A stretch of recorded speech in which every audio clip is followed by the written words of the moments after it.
অবশেষে প্রতীক্ষার অবসান পেতে হয়েছে 1 মে। আমাদের সিমান ভার্সেস শ্রীমতী রিলিজ করছে হলেতে। হলেতে গিয়ে দেখতে হবে, ওই কবে টিভিতে দেখাবে সেই আশায় আপনারা বসে না থেকে আপনারা আসবেন। একটা এত খাটুনির ছবি, একজন প্রডিউসার তাতে নিজের কষ্টার্জিত অর্থ ঢেলেছেন, একজন পরিচালক মাথার ঘাম পায়ে ফেলে অভিনয় সবাইকে বুঝিয়েছে। তারপরে মিঠুনদা বোম্বে থেকে এসে হাত ভাঙা অবস্থায় কাজ করেছে।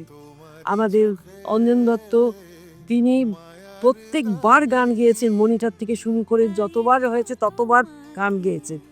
এই যে তাছাড়া আমরা তো রয়েছি, এই যে আমাদের প্রত্যেকের এই মানে শ্রম দান, এইটাকে কিন্তু আপনারাও একটুখানি আমাদের কাছ থেকে মানে নেবেন।